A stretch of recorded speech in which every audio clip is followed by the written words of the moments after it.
And greetings, everybody. Welcome to Buzz Live.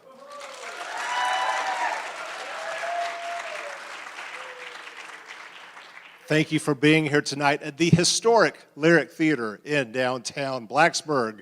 I like to call this show the Tonight Show for Nonprofits, and you are helping make that possible. So thank you for being here either in person or if you are tuning in to our live stream on Facebook or YouTube. You have my man Rob Orthwine in the back to thank, so let's please give it up for Rob.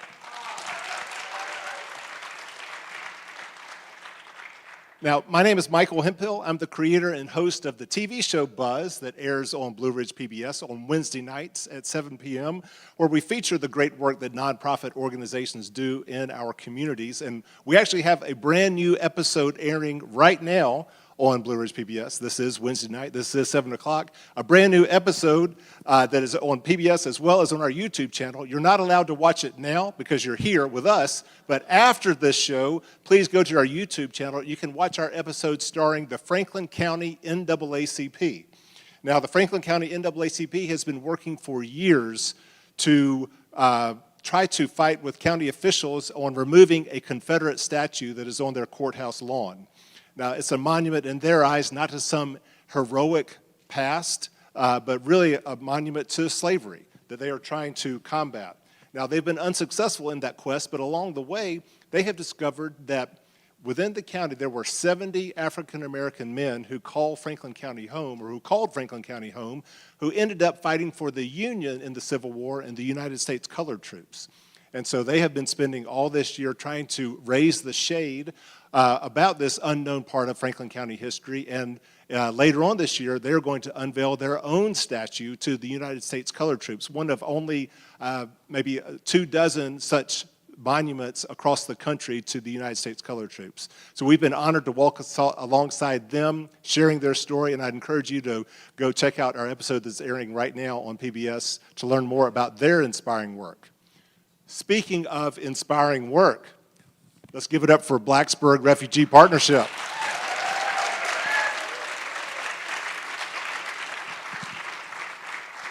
We have got a fantastic show here for you tonight, starting off with co-founder and president Scott Bailey, who will be coming up soon. You can applaud him, it's okay.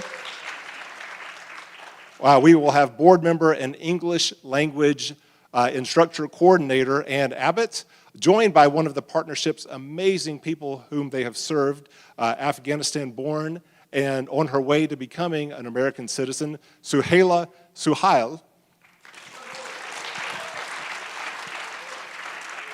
We have two of the nonprofit's volunteers, Jody Frank and Ellen Pillanen. They will share why they give of their time and talent to this wonderful organization. We have a musical guest, as we like to do here on Buzz Live, and that is Itrab Music Ensemble. Itrab translates as enchantment through music in Arabic, and we will be enchanted by their traditional and contemporary music from Southwest Asia and North Africa tonight. So thank you for being here, Itrab. And we have a surprise guest. Right? That's what we call a tease in the business. We have a surprise guest, so you'll have to stay tuned till the end of the show to find out who they are and what they are bringing tonight to Blacksburg Refugee Partnership. You will not want to miss that. So let's take a moment to thank our sponsors first. We have Blacksburg Pharmacy. Blacksburg Pharmacy. Blacksburg Pharmacy. Oh, great. It's on the live stream. We have National Bank of Blacksburg. And we have Cook, Lavender, Massey and Company CPAs. Thanks so much to all these wonderful businesses for helping make tonight possible. And as we bring our first guest on stage, let's learn a little bit more about Blacksburg Refugee Partnership with part one of this beautiful video that was created in 2017. Rob, take it away.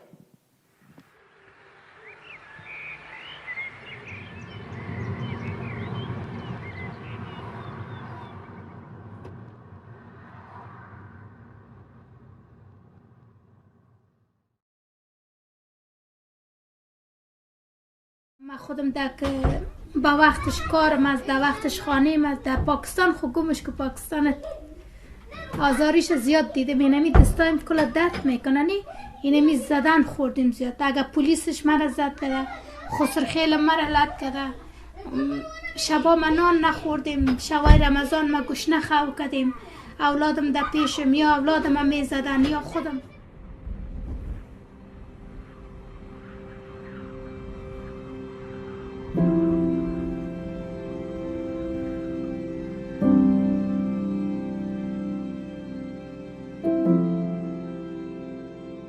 For me, I personally feel that with what happened, especially in Syria, that this was an opportunity to at least do something to help. The decision was made because enough is enough. As humans, we cannot sit back and watch that. Something have to happen. Very early on, when we brought the first family here, they had come on Saturday, and it was now Monday, and the kids were ready to be enrolled in school. So I was the person who went with the dad from this family and the son, and we arrived. They couldn't speak English, and the school welcomed him, or them really, with open arms. And since that moment, he has just blossomed. And everyone I talk to at the school talks about how much they love this kid. So not only is Blacksburg making a difference in their lives, but they're making a difference in the life of Blacksburg. Can you say it in English?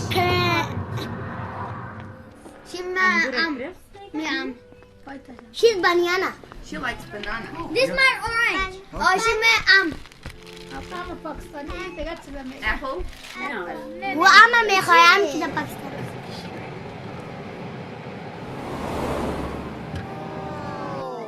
Wow! Congratulations! Oh my goodness! Thank you. I'm Brian. I'm Gloria. Be like a...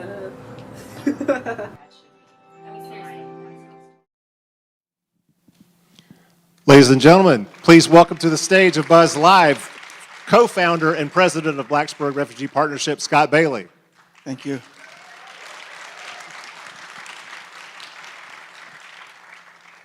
Now, as we started watching that video, you kind of leaned over to me and said, I know that voice very well. What can you tell me about that voice? Amazing person. She was one of the first families to come. The specific voice I was hearing is a single mom with a young daughter. Came here, she was just about kindergarten age when she showed up. She just started high school. And so get to see her come here, to be honest, kind of frightened, in a totally new place, totally new environment, can't speak English, and then grow up and move forward. And I'm very lucky. This particular young woman's one of my daughter's best friends. So it was just a beautiful thing to watch, right, to see this evolution. And even just recently, can't tell every story, but she was faced with something, had to make a decision that was for somebody older, but she was stuck with it. And she did a really good job. You see this throughout BRP, all kinds of amazing things. Every voice in that video, every single one of them, and a whole bunch more, I could tell you a story of something amazing they did or accomplished. Every one of them, every volunteer, every person we worked with. You just see this stuff routinely. Beautifully put. You know, someone, I think, described you as, they wonder when you ever sleep. Because, I mean, yes, you're doing this purely as a volunteer, but you also have a day job. What is that day job? I'm a professor in the electrical engineering department. I'm a physicist, really, but professor here at Virginia Tech.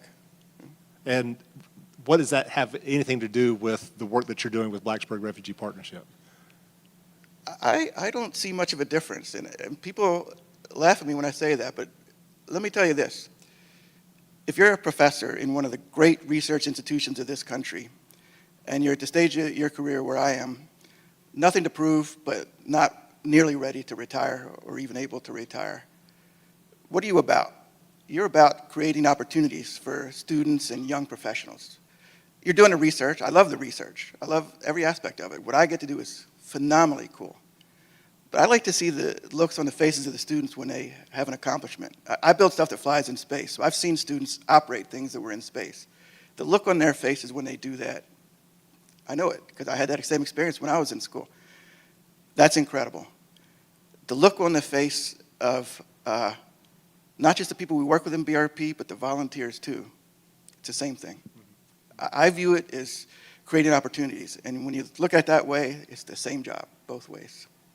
Well, how did you first get inspired to want to work with refugees? Like, was there an origin story to all of this? Yeah, a few of us at Glade Church, including the pastor. This was in 2016, so a lot of tough things were happening, in particular the Syrian civil war. And Thankfully, those things in 2016 are long behind us now, right? Okay. I wish. But in particular, there was the image of the little boy who washed up on shore. That was, as Khaled said in the video, enough is enough, right? We have to do something. We have to get involved. It can't be that all these things are half a world away and there's nothing that we can do about them. There is. And so we decided to look into how we could host a family with then the focus on Syria to see if we could host a Syrian family here in Blacksburg. And that was an idea one day in June of 2016. In July of 2016, we had a public meeting over in the library, and we filled that room, 80 people, and I think some people felt they couldn't fit in and left. By October, we had the family here. Yeah. I mean, I would think, most people who watch the images on TV of what's happening with refugees, wherever they are in the world, feel some connection and sympathy for what they're experiencing, but then to take that and decide that you're going to create a nonprofit around that and get a whole community involved with helping that, and then to continue to stay inspired and working towards that mission 9 years later, where does that come from? Well, it's an easy thought to continue when by the time that first family came here in October of 2016, we had one family we were supporting and 70 volunteers. So it was kind of an easy thought that maybe we better think of another family, and we thought, oh, well, you really want the two families to spend time with each other and support each other, so you got to have two. I bet that family was like, what is going on? There are way too many people helping me right now. So it was an experience. It was something to behold, and still is every way. I was just in that family's home yesterday, and it still is a beautiful thing. Yeah. Right, so there were more that came out of that. I guess I don't even know the process of how you go about hosting a refugee family here in Blacksburg, and it's evolved a lot. Yeah. In that time, we had to work with an organization. The State Department would only work with 11 organizations in the country in terms of bringing people here and resettle them. So we had to work with them. One of them, in our case, was Catholic Charities out of Roanoke, Virginia. So they helped us find families and bring them here. But it's evolved. In the end of the Biden administration, you could sort of apply on your own. If you knew a family who qualified for refugees and you wanted to bring them here, you could apply and do it yourself. That was an amazingly positive evolution, which of course all fell apart January 20th. Mm-hmm. How many families have you been able to serve throughout the years? 20. 20 in all? 20. 20 in all, okay. Yeah. Thank you. Yeah. Yes. Yeah. You're all volunteer-led. There's no paid staff. We pay an accountant to make sure our books are straight. That's Although all. we have an amazing treasurer, right, who makes her job easy. Yeah, it's good to pay the accountant. Yes. Right. Let's hear it. So briefly talk about what all these volunteers do to help the families who come through here. So if you think of resettlement, right, so somebody comes here, and the truth is everybody who comes here that way, they just went through something incredibly hard. They've lost everything. It might have been a recent event that happened as a shock in a short time. It might have been something where it was years. We've had families who had been in refugee camps for a while. We had one single mother who went into the refugee camp at the age of 5 and came out 20 years later, a single mother of 4. It's a range, but they have nothing. So you need to help kids get in school. You need to help them get into a home, a place to live, jobs. They typically aren't used to the U.S. Economic system, so you got to introduce them to bank accounts and checks and things like that. The healthcare system. Try explaining the U.S. healthcare system to somebody who did not grow up here. That's Try explaining it to anyone here. I Yes. mean, that's, Help me. yeah, right. Right? So all these things happen, but I hope one thing I can convey is I can list all those jobs, but the thing that's really special about Blacksburg Refugee Partnership, we don't think in terms of provider and client. We view ourselves as we're welcoming neighbors, and that means we're always going to be there. We're not going to back away. Our services need to decline. We do everything we can to promote independence, so people need us less and less. But at the end, they're our neighbors. That's why I was at the first family's house last night. They're my neighbors, and my daughter plays with one of their daughters. So it's a bond. I see this routinely, a bond forming between volunteers and the people we work with. It's a community. It's a micro community of Blacksburg, but it shows what a wonderful community Blacksburg is. And it's emotional. Sometimes that's hard. A lot of times it's awesome. Yeah. For people who are here or tuning in to our live stream or watching later on PBS, if they're currently not involved with Blacksburg Family Refugee Partnership, what is one thing that they could do to somehow support your mission? There's a lot. If you come to our webpage, everybody can donate. Everybody can join us as a volunteer. We still have people we need to explain the healthcare system and the financial system. We need people to help with driving and medical visits. There's a number of jobs. To be honest, we're in really difficult times right now, really difficult. The refugee network, the infrastructure has been decimated. The rules for supporting refugees have become incredibly cumbersome, but there are still families who are coming, even though it's much more difficult and rare, and I couldn't explain the process by which it's happening, but it is happening. We brought a family here just a couple months ago, even though our government is totally against it. It happened. This takes a lot of lawyers. It takes a lot of very fast action, because when you see the opportunity, you got to jump on it. And I can't lie to you. The number one help you could give us is to donate. We need lawyers. We need all kinds of help to be able to do that. It's much harder now than it was. And that's blacksburgrefugeepartnership.org. Yes, thank you. All right, so do that, okay? Thank you. All right, Scott Bailey, ladies and gentlemen.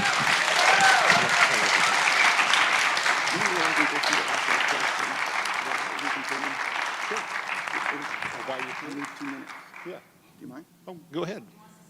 Yeah, he wants to. Sorry, I tried. They know I'm long-winded.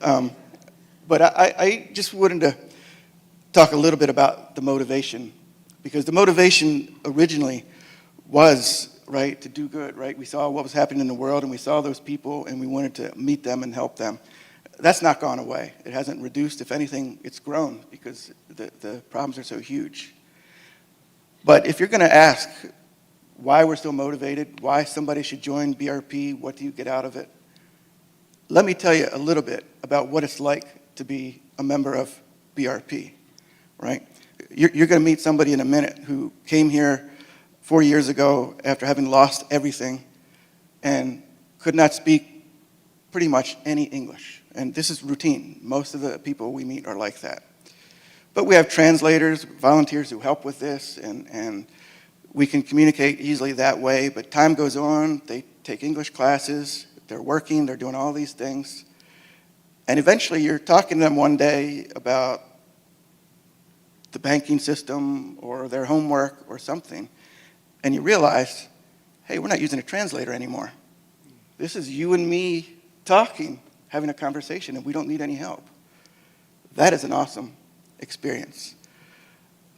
There are so many things like that. I'll tell you one more. It's a hard story to tell. But once early on, I was in the home of a new arrival. She'd only been here a short time, a couple weeks. And this woman had experienced a brutal ordeal over many years of her life.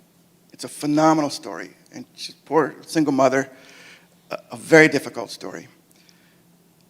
Volunteer who was working with her came and met her, and I just happened to be there when it happened. and they embraced, they hugged. And in my memory, that hug went on for an eternity.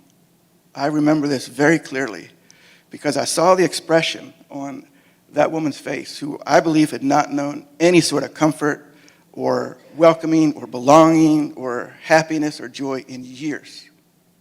I'm sure that was not true. Her experience had been brutal, but in that moment, when the BRP volunteer, now board member, was with her, I saw that expression. She knew she was loved. She knew she was welcomed. She knew she belonged here and had a home here. That is an experience you just cannot get any other way. That is what it's like to be a BRP volunteer. And you know what? You said I'm long-winded. I could tell stories like that all darn day. About the people I see in this audience, I could tell it, and a bunch more people that I don't see. I could tell those stories all day. That's what it's like to be a BRP volunteer. Sure, you drive them places. Sure, you help them with their schoolwork. Sure, you help them get a job. But that's what it's like.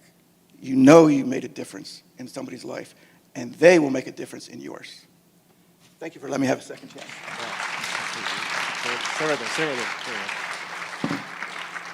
I really appreciate it. Oh, thank you. All right, Scott Bailey, thank you so much. Before our next guest, I do want to play a little bit more of that video about Blacksburg Family Partnership. دوست پیدا کردین تو مدرسه؟ من پیدا کردم. من پیدا کردم. Yeah, they all did. از ما کلگی کلاس مساتمه. از من دوست. از من. She has 10 friends. اما یک دارم. از ما 20. Our mission is to support them for the long haul, not just to introduce them to the community, but to work with them until they can become self-sufficient. And we know that it'll be different for each family that we work with. اینجا بسیار کمک کردن، خانه برم دادن، زندگی ما صحیح کردن، حالاتم صحیح شکر. در اوجا خو من در هر چیز محتاج بودم. در بل برق گریان میکردم، کرای اولی میامد، خودم مریض بودم، سوچ میکردم، کار نبود. اینجا بسیار ما خوش هستیم، نه در بل برق خبر داریم، نه از دکتر ما خبر داریم، نه از کلاس ما. خودشان کلگی لحظه کلش میاد ما پرسان میکنن چی ضرورت داری، چی بکار دارید، چی خواسته. همی لیلا که میاد برای ما بسیار خدمت میکنه. همی نفرایی که از لیلا هر ساعت برای ما تلفن میکنه چی بکارتانه، چی. من این زندگیم اول دفعه در این شهر آمدم، یک زندگی خوشی احساس میکنم. بسیار ما خوش هستیم. من خودی تو خوش هستم، فکر که میکنم دقیقات فامیلی خودم هستم. All right, please join me in welcoming to the stage here of Buzz Live, Ann Abbott, board member of Blacksburg Refugee Partnership, and one who has been served by Blacksburg Refugee Partnership, Suhaila Suhail. Thank you.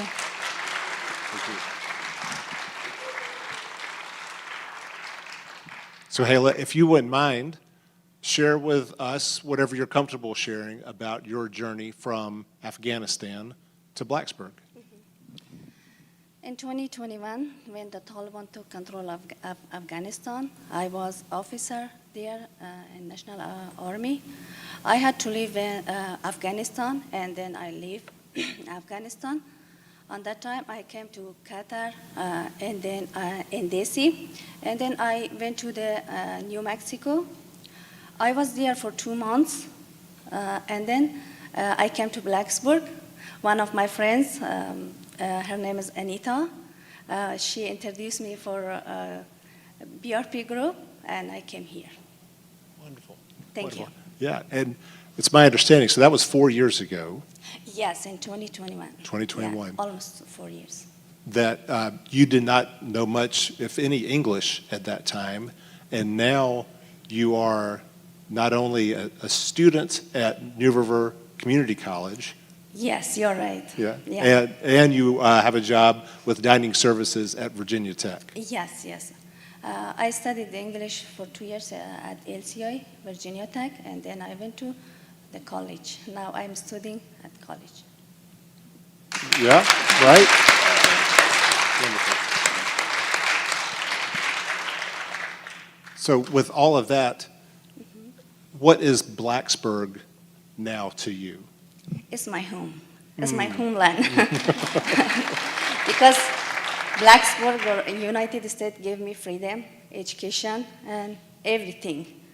Since in Afghanistan, the women don't have any freedom.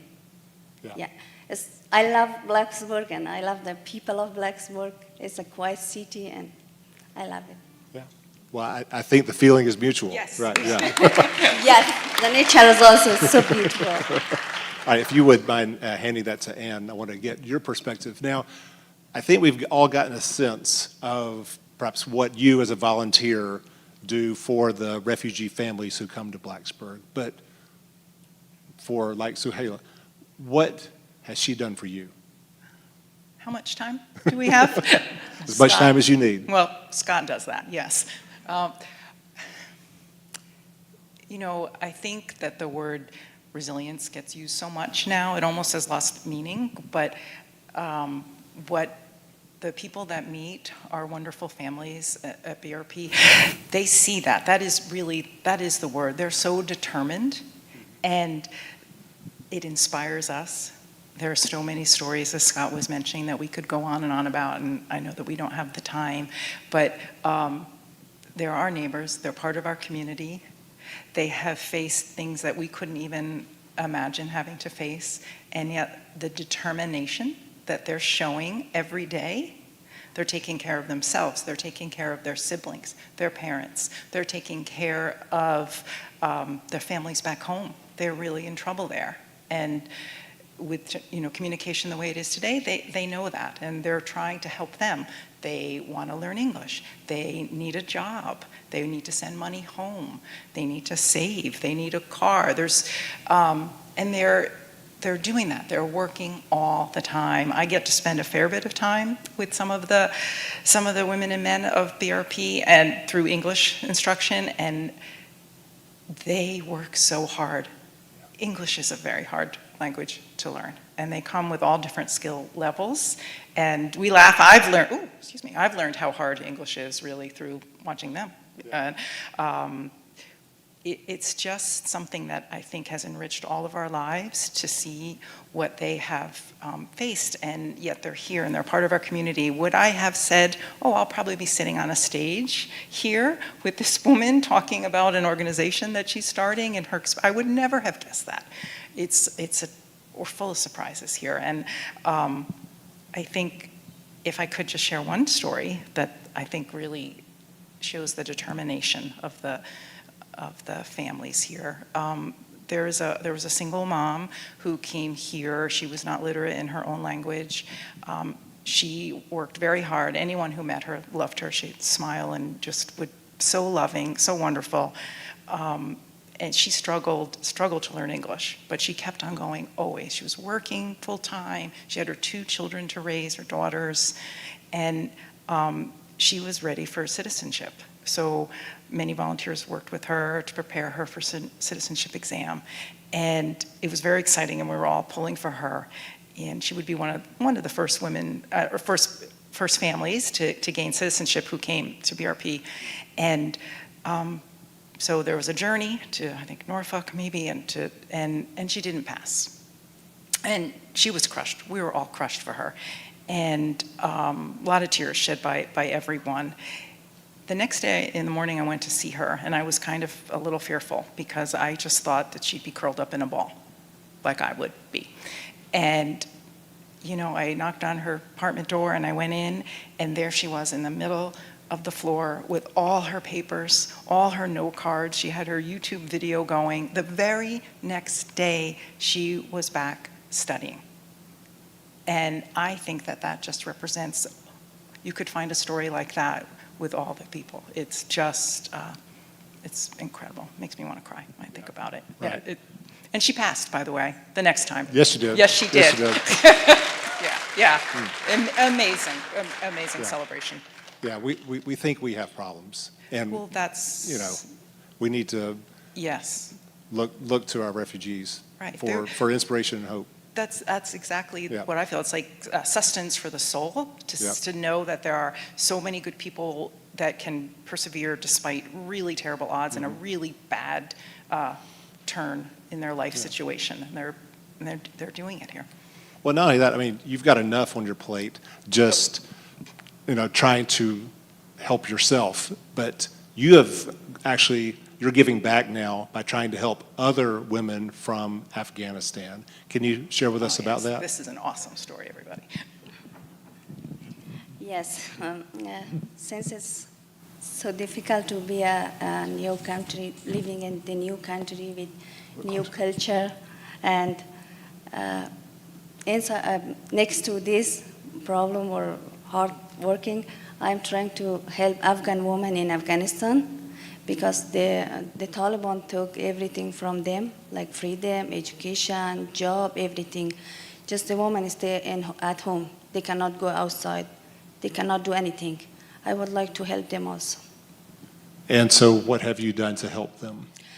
We create one organization. The name of that is She Leads Tomorrow. She Leads Tomorrow. Yes. Okay. It's a social and educational organization with the mission of empowering Afghan women and girls in Afghanistan. Wow. Rob, I believe we have a video about She Leads Tomorrow. On August 15, 2021, the Taliban took control of Afghanistan. They banned girls' education past 6th grade and imposed oppressive rules. They tried to take our freedom. They tried to extinguish our fire. But our fire burns stronger and brighter than ever. We support each other. We empower each other. We achieve our goals. We are She Leads Tomorrow. And we will not be stopped.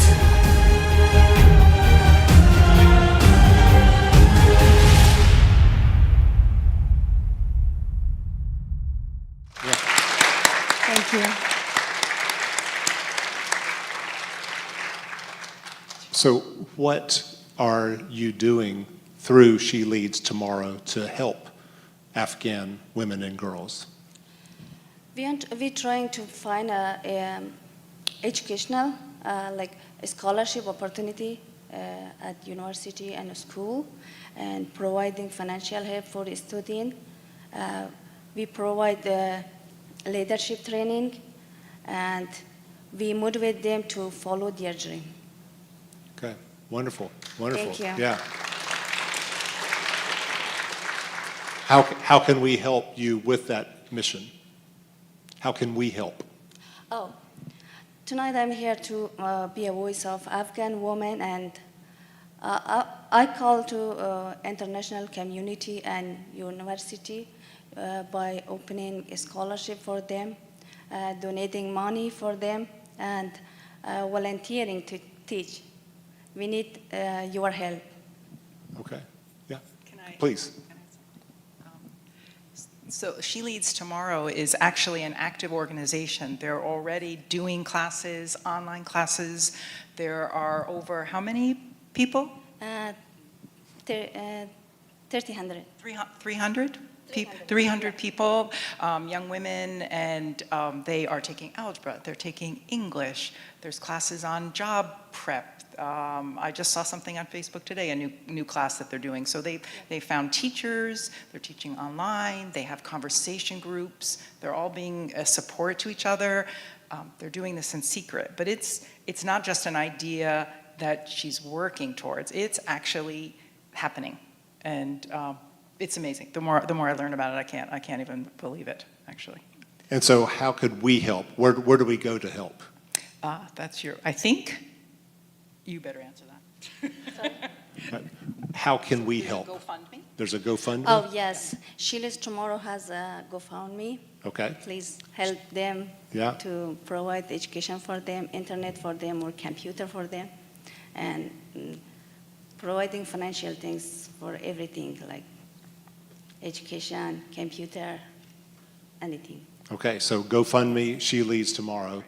So, and I think also they're always looking for teachers that would be willing to to teach. Okay. And I think you had also mentioned hoping that universities would be open to offering scholarships, universities around the world, because right now in the United States that's not going to happen. But in fact, I think there were several people in your group that had gotten scholarship opportunities here in the United States, but now they are no longer able to come. So they had the opportunity, and then now it's been taken away. So. Okay. Well, you've been busy these 4 years since you've been in Blacksburg. Yes. Congratulations. Thank you. For all that you do. Suhaila Suhail, everybody, and Ann Abbott. Thank you so much. Thank you.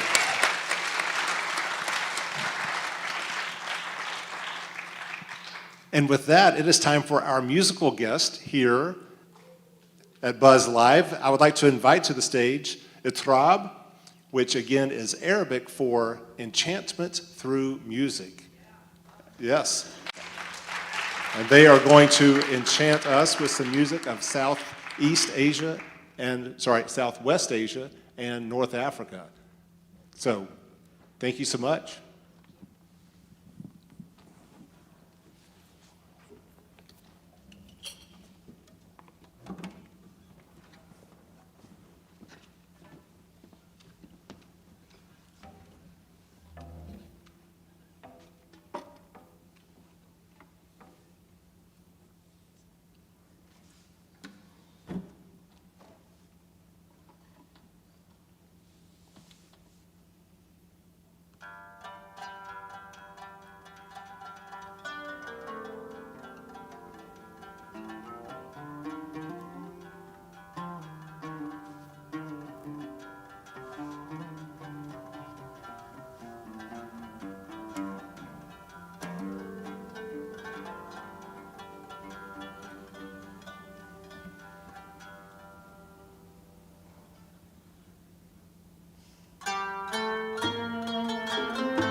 It's Rob, ladies and gentlemen. I'm going to invite Director Annalise Thomas over here to introduce the group. Please have a seat. Join. Thank you so much. Thank you. We are Itrab Music Ensemble. We are a project of the Center for the Arts at Virginia Tech, and with us this evening is a smaller subgroup of our usual orchestra. We have on viola, Aya Ali.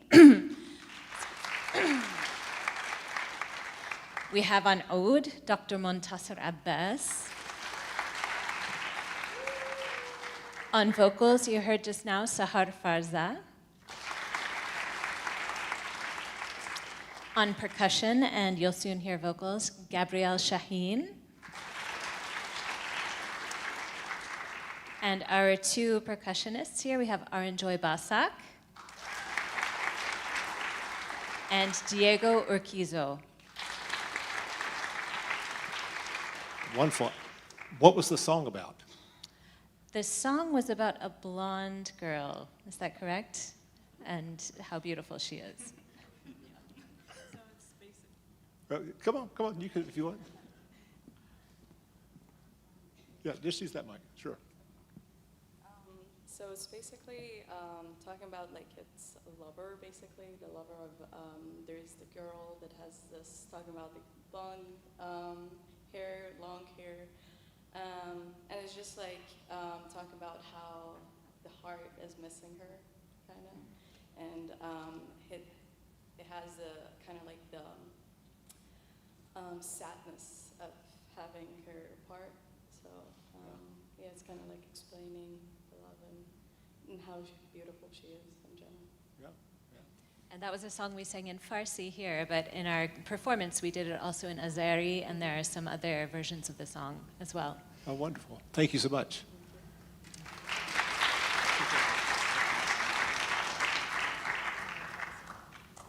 Oh, yeah, but for everybody, though. Oh, yeah.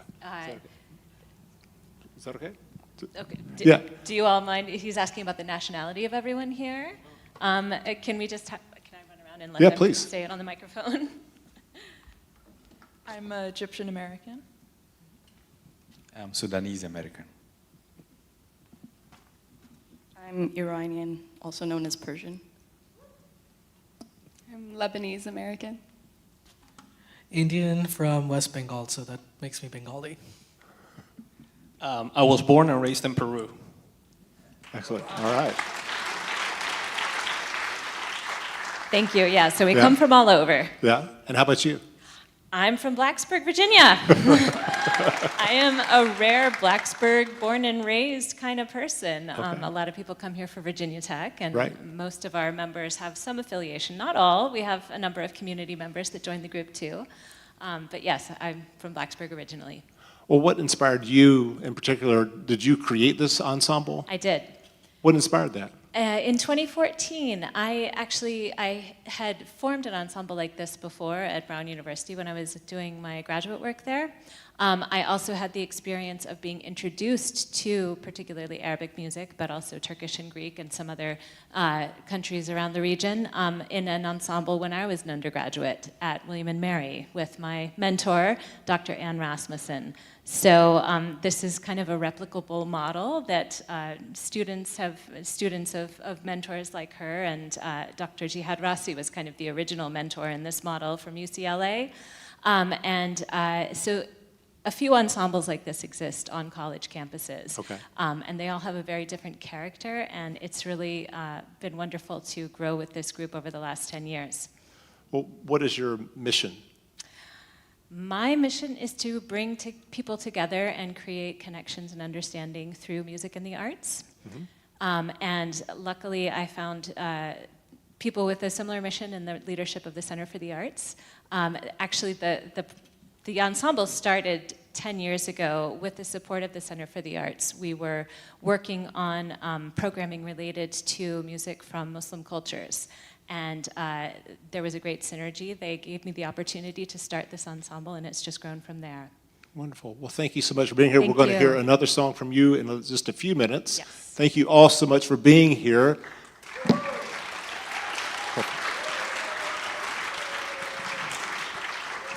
And we have one more little clip from that Blacksburg Refugee Partnership video that we want to share now.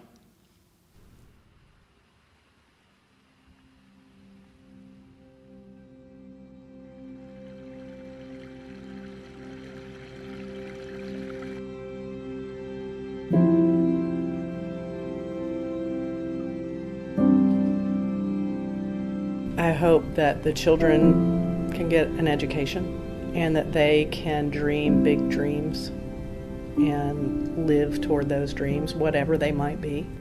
I hope that we've become friends. It's become more of just my helping them. That's great, but really, I think is the most important thing is to form a friendship with the family so that, we become friends and neighbors and that we're working together. مشکل اینه میست که دخترم درس بخونه، دخترم یک چیز لایق جور کنم که دکتر شه از خوش دارم، خودم خوار کنم اولادم یک چیز جای برسه. من می خواهش دارم که دخترم یک زندگی بالا پیدا کنه. من بسیار مشکل را خوارم. در پاکستان من شب خواب میشم و روزا یادم میاد.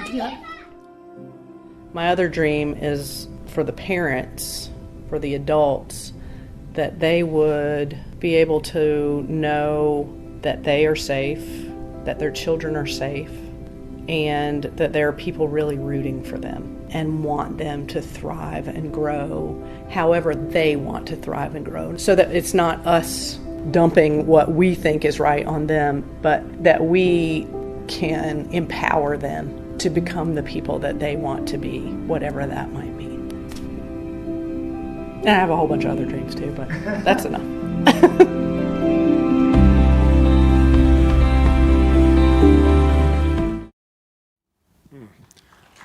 That is beautiful, beautiful work.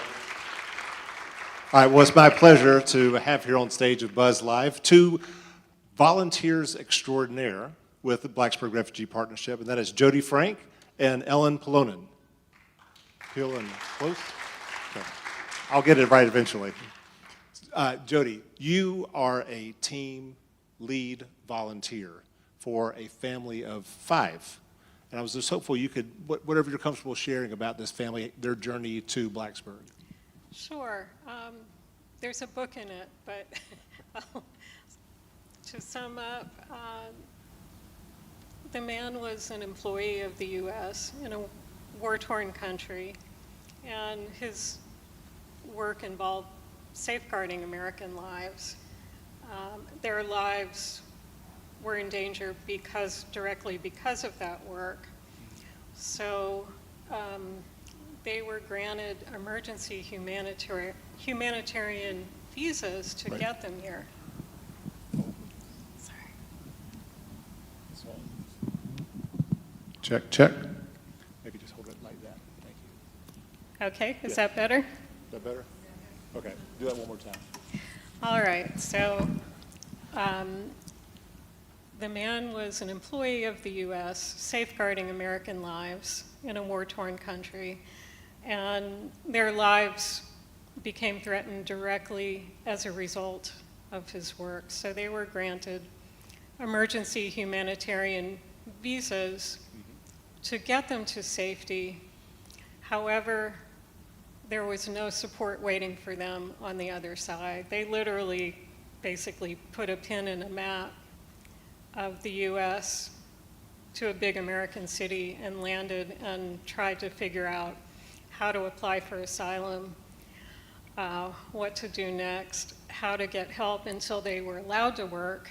It would be a year, more than a year before they had work permits. So they were really in a helpless situation. They needed legal help, material support, everything. How did you get connected with them? I had a mutual connection online. It was just an online connection, and the parents are both fluent in English, so we started talking on WhatsApp. And I quickly saw what amazing people they were and how absolutely adorable these 3 little children were.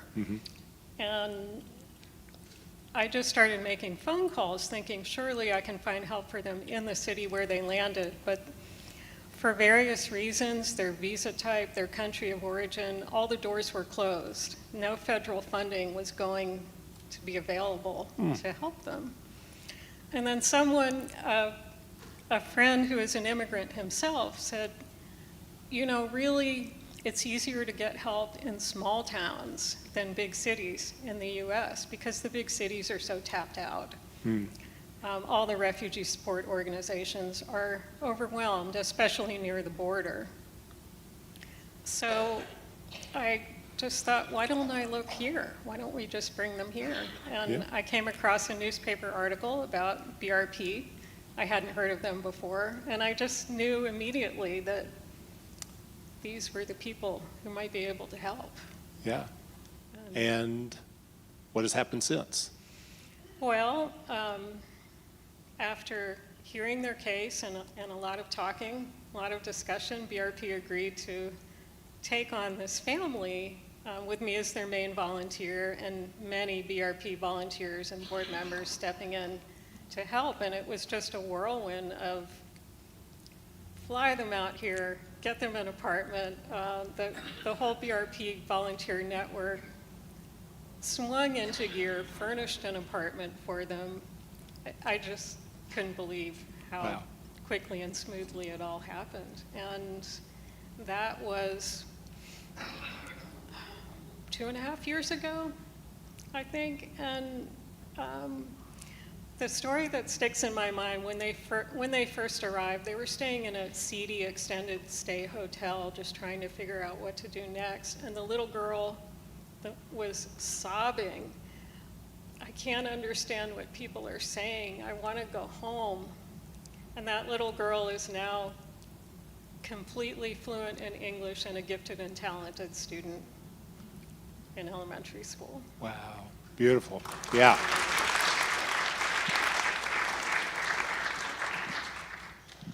Ellen, if you don't mind, you also are a team lead for a family. What can you share with us about that family that you're helping? It's a family where the sister and brother came first, and they left Afghanistan in 2021, and we all saw the chaotic situation at Kabul airport, and they were there. Yeah. And they were able to leave because she got a visa because she was a member of the female tactical platoon, as was Suhaila. These were women who were working directly with the U.S. military against the Taliban. Mm-hmm. And they were able to leave, but her husband never made it to the airport. Mm. And after waiting at the airport for several days, they finally were told, if you don't get on that next airport, you're never getting out of here. So they came here, and then by some miracle, their mother also was brought here by the State Department. And we don't really know how that happened. And when their mother started getting calls saying, prepare to go to the US, I thought it was a scam. Mm. But she was able to come. And but her husband is still not here. Okay. And he was very far along in the process. The wife was granted asylum. We applied for him. He was granted asylum, but he still has not come here. And right now, the situation looks fairly hopeless because the organization CARE, which is a coordinator for Afghan resettlement efforts, which is the organization that arranges for visas and transportation, was shut down immediately after the new administration came in. Mm-hmm. They also have family members who left Afghanistan and they're now in Tajikistan. So this is 6 more family members. And we formed a Welcome Corps team, which is a State Department program where American citizens could sponsor refugees, and went through the whole process. They were certified. They were told that they'd be having their interviews soon, and then everything shut down. Wow. You know, in addition to your work as a volunteer, you were also a mental health counselor. Is that correct? I'm retired from Newark Valley Community Services, Yeah. and that is actually how I came to BRP. Okay. I was asked if I would be willing to counsel a woman who was a refugee who didn't speak any English. And I said, sure. And so I was her counselor for about 9 months with a BRP translator. And we did home visits every week for about 8 or 9 months. And she had a history of trauma. I was working with people with a history of trauma the majority of the people I worked with as a counselor had a history of trauma. Her history was extraordinarily terrible. And she stabilized, and she was doing quite well. And my best friend, Victoria, who's here, her husband was a manager in dining services at Virginia Tech, and she gave her a job. And once I was discharged her from treatment, I asked if I could become a BRP volunteer, because I realized this was a really extraordinary organization. Yeah. So I came on as a volunteer and eventually became a board member and a team lead for new families, and became a volunteer English instructor to a class of Afghans. Well, my question for you about this, your professional background is that, I think people here are often familiar, or at least know something about the logistical hurdles that refugees, immigrants have to navigate in order to come to our country and then to ultimately get green cards and citizenship. But what about like the psychological hurdles that they have to go through? What are some of those that they're experiencing along the way? Well, people always ask me, how are they doing? How are the families doing? They know that I interact with many of the family members in different roles, and it's a complicated answer, because if you look at their lives here as they have resettled in the United States, they're generally doing very well. They have nice homes that are rented. They speak English. They have jobs. They have government benefits, and they have a community. So they look like their lives are going pretty well. But in fact, virtually every family has family members who are not here. They have family members who relocated to Pakistan, to Tajikistan, other countries, or didn't get out to begin with. We have done everything that we can think of to try to relocate their families here. And right now, the situation feels pretty hopeless. So how can you be happy when you're in a stable situation, but your family members are hiding in another country and very scared? Right now, the government of Tajikistan is systematically deporting Afghans back to Afghanistan. And it's a terrifying situation. And fortunately, the families have WhatsApp. I don't know what they would do without WhatsApp. They're talking and texting constantly. So they are able to communicate with their relatives all the time. They also are able to send money. And this is something that surprised me, that early on I realized that you could go to Kroger, fill out a form, give them some money, and they can send money to their relatives in other countries. So they're very fortunate because they're supporting their family members in other countries. Well, thank you both so much for the work that you're doing to help these families get settled here in Blacksburg and hopefully try to begin new lives here that have more hope and help than what they were fleeing from. So thank y'all so much for being here. And with that, let's hear another song from It's Rob.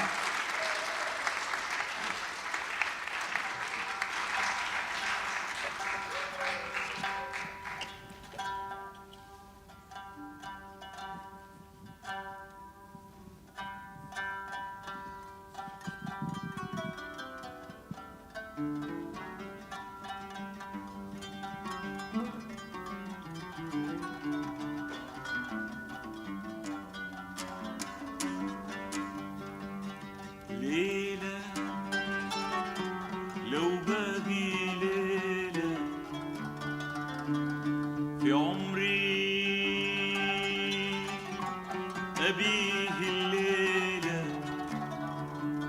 واسهر في ليل عيوني وهي ليلة عمري هي ليلة عمري لو باقي ليلة في عمري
Very nice.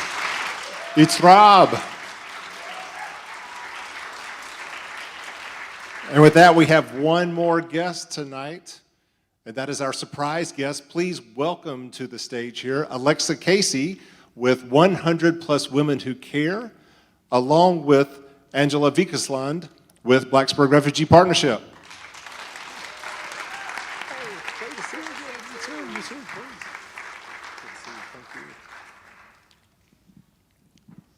All right, thank you for being here. So, first of all, for those who are not familiar with 100 Plus Women Who Care, would you mind sharing a little bit, Alexa, with everyone what you do? Sure. A lot of emotions tonight, so I'll try to pull myself together. It's been a powerful night. Thank you, Michael. Just let them flow. It's fine. So 100 Plus Women started back in 2012. And I ran into a friend in Ohio, and she had just come home from a meeting. And she told me she just came back from this 100 Plus Women Who Care, and she told me about this. And I thought, that is an amazing idea. So I came here back in 2012, 2013, pulled together Beth, one of my friends, and said, let's do this. Let's try to start it here. Well, we started it. It was kind of a slow start, but then we met Sarah, who came in and just cranked it all up. And so basically from 2016 or so, we really have been going strong. So basically, it is a giving circle group. We meet 4 times a year. And we now have, I think, about 111 women. And we all donate $100 for a number of organizations that come and present. We pick them out of a bucket. They're all nonprofits that are supporting the local New River Valley. And we give them at least $10,000. So that's what we do. Yeah. And yes, much applause. So we were the beneficiaries a couple of years ago yes, of yes, 100 you were. Plus Women Who Care of the New River Valley in order for us to fund our production on what at the time was Literacy Volunteers of the New River Valley, now Literacy NRV, and that's where we first met Ann Abbott, who is on staff there and helping now there and also with Blacksburg Refugee Partnership. But it was such a wonderful experience to be able to use your funds to help another nonprofit. So thank you for that. And you got introduced, or you probably not introduced, but you heard from Blacksburg Refugee Partnership through Angela. Through Scott. Through Scott. Okay, well, but he's down there. We've heard enough from him. We want to hear from Angela tonight. That's all right. I've actually known Alexa for quite a while, and I'm one of the newer board members for the Refugee Partnership and have been about 3.5 years now. And one of the things that I noticed, and sometime in the past, I think BRP was actually awarded by the 100 Plus Women, and you have to wait a while. Well, now it's been, kind of more difficult raising money, and, in the bucket routine, first time we went through the bucket routine when I proposed that we go back and try to get an award, we didn't make it. So we didn't even get to present. So, I thought, well, we'll wait a little bit longer. So we waited about 6 months. I think we decided we weren't going to go to the next one. And I had the opportunity to talk about, and you've heard already some of the stories that I shared with people. But one of the other ones that I don't think we talked about a little bit so far is one of the things that we sponsor is we have what we call mini grants. And so some of the young people who started out, like I think Scott was talking about the first family, that young guy now is going to school, and he has gotten a couple of mini grants, and we've had other people, I think Suhala, also maybe not her, but some other people in her family, and some of the other younger people. So we've been able to help them in addition to having an opportunity to come and present to the 100 Plus Women, and obviously we got voted on, and there were 2 other candidates, and I was so pleased. Scott actually had gone and accompanied me, so we were able to kind of together do things. Save it. All right. Why don't we get all the 100 Plus Women Who Care representatives who are here tonight, and there's several of them, along with all of our guests who have been on the show tonight. Everybody come on stage. Come on. I think we need to bring something with you up here as well. Yep. Yep, the big white thing that looks like a rectangle. All right, we got some room over here. Let's get everybody on here.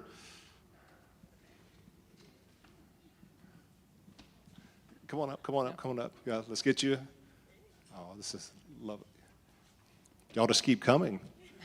Do we get all 100 plus women here tonight? Come on, up here. Fill in over here. Yeah. Fill in over here, come on. Come on up here, come on up here.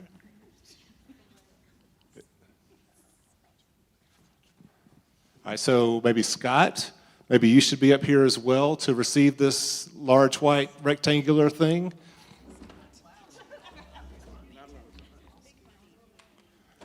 And maybe give her the microphone, a little drum roll. Do we have a drum roll over there, please? All right. Well, we present from 100 Women Who Care of the NRV a check to Blacksburg Partnership, Refugee Partnership. $13,600. All right.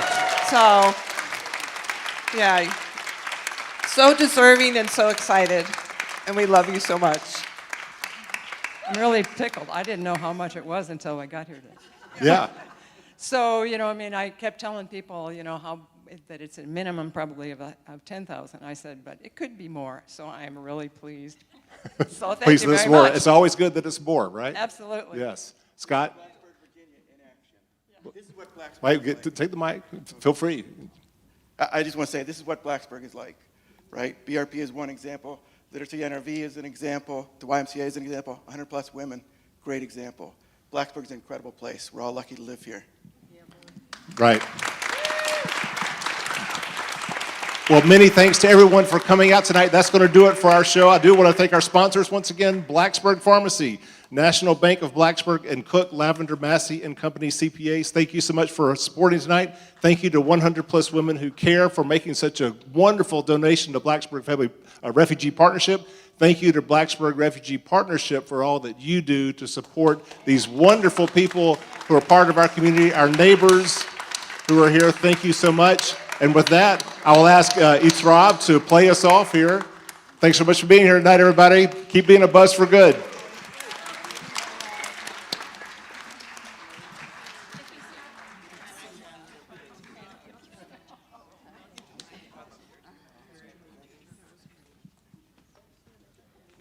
You got one more? I do have one more. Can I just ask if our friend Omar is in the house?